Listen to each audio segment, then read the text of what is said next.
Welcome to committee adjustment for December 18th, 8:30 p.m. or a little bit later. We'll begin. I have some preamble. The public are invited to participate in this meeting of the committee of adjustment by attending the meeting in person at the Elderton Community Center located at 13168 Elderton Road, Elderton, Ontario. Members of the public may also access the meeting, which will be live streamed on our Middlesex Center YouTube channel or by contacting the municipal deputy clerk to receive a registration link to join the meeting electronically. Once the publication appears as a delegation, can register for the meeting section/participating/council/meetings or by contacting the municipal deputy clerk at 511-666-000 by 4:30 p.m. on the schedule. To delegate subject to the provisions of the Middlesex City Community Adjustment Procedure Bylaw. Choose to delegate in person or participation. Accessible funds and communication supports are available to request. So at this time, I'll turn to the planning. One addition to the agenda. Disclosure of accumulating interest. School conflict of interest act require any kind of adjustment areas. Accumulating interest and the general nature thereof. The interest of the community adjustment disclosed by absence from disclose the interest first opening the attended by the community adjustment and otherwise comply with the other. So are there any declarations of accumulated interest? Okay. First in business is adoption of the minutes of the 20th. So hopefully we've read them. So Shifty seconded.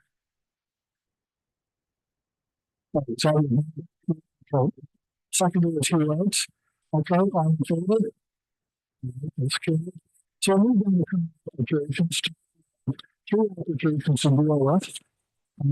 There's some clean orders. To receive further applications being considered to ask that you please send to the deputy clerk or clerk at middlesexcenter.ca requesting further notification. Please be advised that it's expressed and written to representative or public record. If you have questions on any of the applications being heard today, we ask that you direct those to the appropriate file. These are public that are requested to speak. We're doing 5 minutes to address council and provide comments on the applications. In keeping with the procedural bylaw and the policy, participants to use respectful language and uphold our values of cooperation, trust, and openness. So the first file that you could off is file number 2-2024. I think it says 01 Street, is that correct? It's an application filed by Steve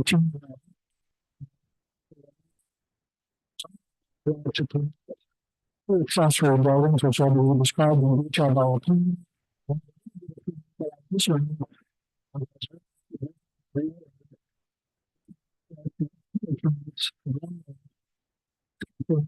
some two buildings and two houses in the garage, but the house is depicted in the yellow. So that's being so stopping turn this to a looks like two. Oh, okay. So please go ahead. Thank you, Chair. So the purpose of this report is to provide the committee for adjustment with a recommendation regarding minor variance application for a single-family lot located on Wellington Street in Delaware. So this property is located right beside or just to the west of 95 Wellington Street and just to the west of St. Our Lady of Lourdes School. Again, this property is located the completely surrounded by residential development as well as the primary school located to the east. The applicant seeks to increase the maximum permissible lot coverage from the lesser of 3% or 50 square meters to a maximum of 82%, 82 square meters, and 117 square meters for the structure that would represent approximately 1.35% of lot coverage. Additionally, the applicant requests to seek a maximum height of 7.6 meters for the garage and 7.9 meters for the pool house, where the zoning bylaw permits a maximum of 5.5 meters. So the effect of this application, as the chair had mentioned, is to construct two accessory buildings in the form of detached garage and a pool house. Notice of this application was circulated to agencies as well as property owners within the area and posted to the municipal website. At the time of writing the staff report, staff did not receive any comments from members of the public. Public Works and Engineering did provide comments related to the lot coverage and requested that the additional floor coverage as well as coverage of impervious surfaces are addressed through the stormwater calculations that we're addressing through the development agreement itself. Planning staff will review the applications against the four tests of the minor variance and identify that the proposal appears to be minor in nature since the impact of the height and the size of the proposed accessory dwellings are mitigated due to the location and orientation of the two accessory buildings. Specifically, the buildings are located to the rear of the dwelling, which is set back significantly from the front lot line. Further, the accessory buildings would back onto the school property and would only have one story of usable space, and the buildings conform to the rest of the provisions in the zoning bylaw. Planning staff also find that the variance is an appropriate use of the land and maintains the intent of the official plan and zoning bylaw. So based on our review, staff proposes three conditions to approval of the minor variance that relate to the location of the accessory building to ensure that they are located in the general area shown in that sketch. A condition to address stormwater management identified by the Public Works and Engineering Department, and to address the ability to establish an ARU within the proposed accessory building, specifically planning staff would not support any residential uses within the building or within those two buildings at this time. So within our analysis, staff recommend that the subject application be approved with these conditions as the proposal meets the four tests of minor variance. Thank you. Thank you. To the applicant, if you wish to speak, you can, Mr. Knight.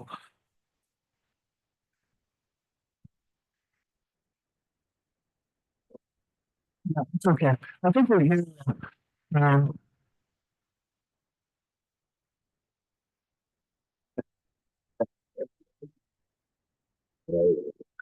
Thanks for your time and consideration on this. Thanks for the help from your department there.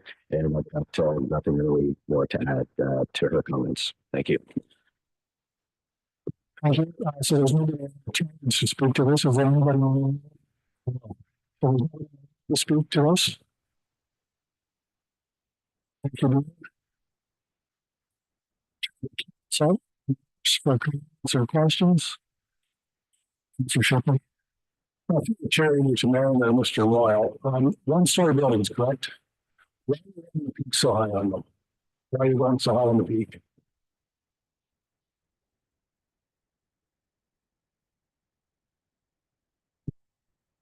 Good question. Thanks. Essentially, my wife, it's a design aesthetic. She kind of likes the higher peaks. So when we kind of designed the whole plan, she kind of wanted to keep consistency through the buildings.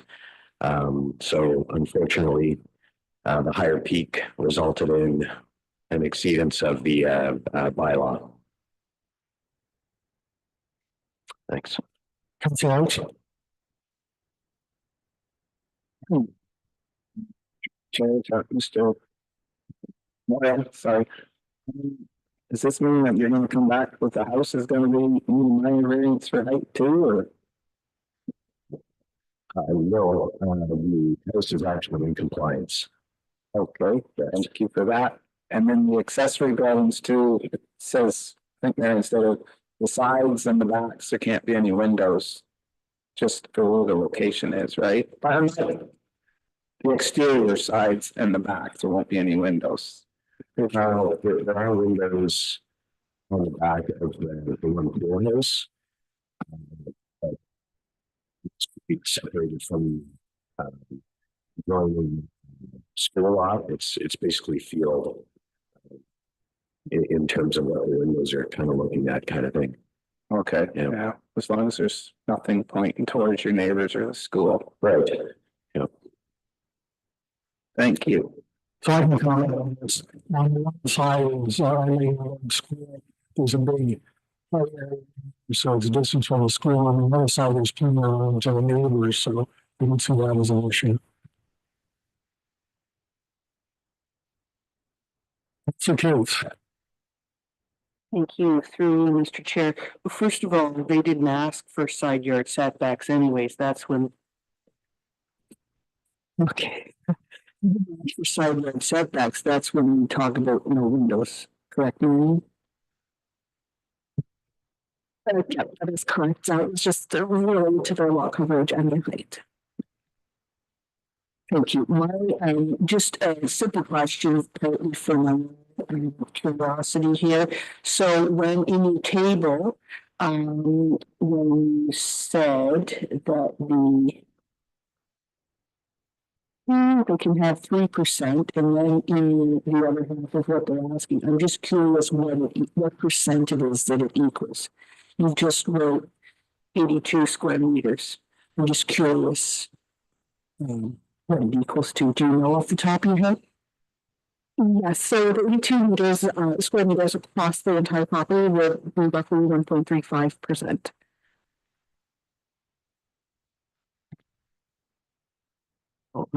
Okay. I thought it was for everything. For each of Okay. But each piece of property, once you enter off the road,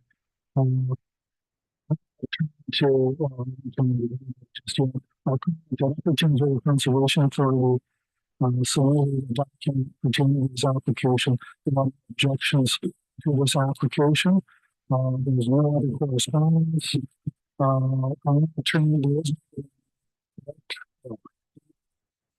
So, to cancel some questions, we'll send them. So, Keith, second. Council Claus. So, call the vote, all in favor? Okay, good. It's passed. No delay.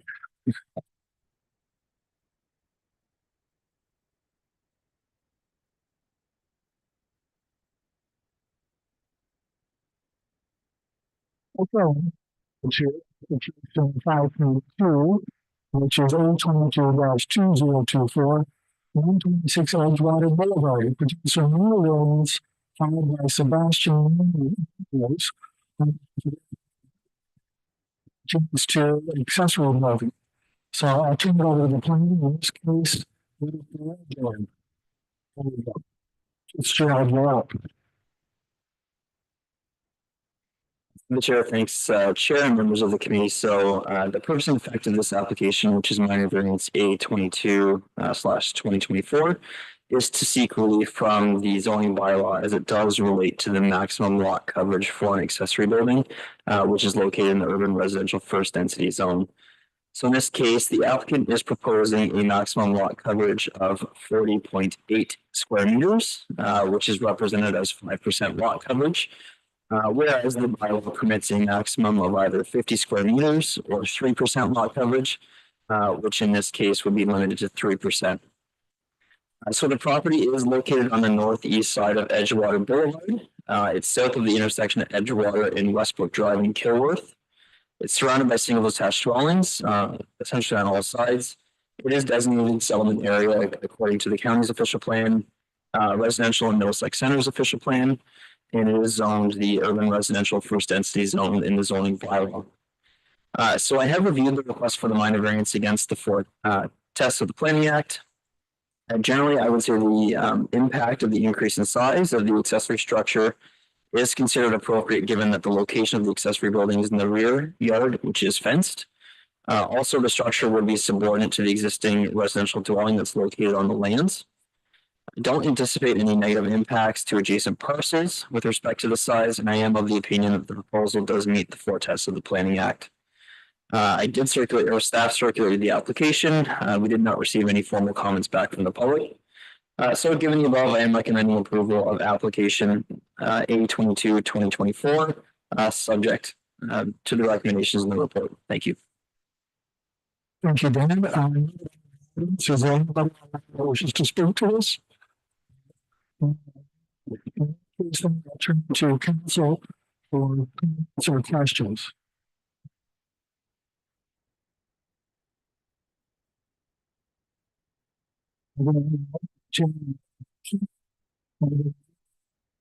So shortly, Council Case, in favor? Okay, that's carried. Thank you very much. We're moving to item 5.3, which is application for consent from 162024 and 2024. It pertains to consent applications for both of those filed by Long Partridge on behalf of PW Buildings Limited to sell two residential lots. As some of you will remember, this was heard not too long ago. I think in the last kind of adjustment meeting, refer back to the plan. We talked to the applicant about reducing this from 3 severed lots to 2 severed lots, which is before us. So at this time, I return it to Dawn. That's really Chair. Thanks, members of the committee. I do appreciate the intro there. So this is consent application B16 and B19 2024, and it is to create two new residential lots, infill lots within the Oxbow Drive area. So in this case, the lot is 10056 Oxbow Drive. It's in Kamoka. And as you may recall, this was before committee for consideration on November 20th, which was referred again back to staff. I have worked with the applicant to reduce the request from 3 to 2 lots. The lots would still front onto Oxbow Drive, and they're proposed to essentially utilize the existing 2 driveway access points onto Oxbow. But again, this would be subject to future review by the Public Works and Engineering Group through permits that they would issue for the driveway entrances. So as revised, the applicant is asking to create 2 new residential lots, while also maintaining existing residents on the remnant parcel. The new lots would have a frontage of approximately 21.4 meters on the Oxbow and areas of approximately 718 and 736 square meters. The remnant lot would have a frontage of approximately 21.1 meters on Valley View and an area of 903.5 square meters. So I do agree with the previous analysis provided to the committee and note that the revised proposal is still considered appropriate development on the site. Planning staff have included conditions for consideration in the planning report, which would support the orderly development of the lands. So with that said, staff are of the opinion that the severance is considered appropriate and does meet good planning rationale, supported by the conditions that are included in the recommendation report. So again, I am recommending approval of consent application B16 and B19, subject to those conditions that are outlined in the planning report. Thank you. I'd like to talk to this application. So is there anybody to talk to this? So then we can turn it over to the committee for comments or questions. Thank you, Kate. Thank you through Mr. Chair to the applicant here, but then I just want to say thank you for the revision. Thank you for understanding and doing the revision. Thank you. Okay.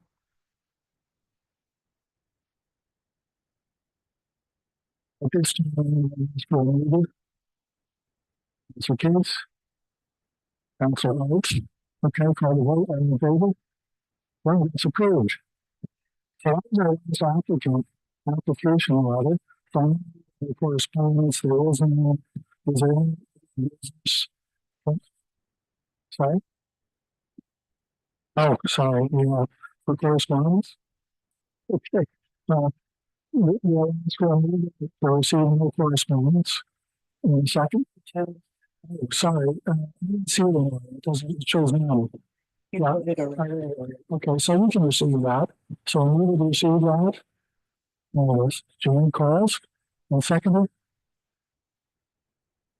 Council notes. Okay, sorry about that. All in favor? Okay, so we receive that. Is there any more business? The business good. The chair of the meeting, we're going to adjourn it. I'll move to adjourn. Council Cates? Council Shipley, all in favor of adjournment? That's it.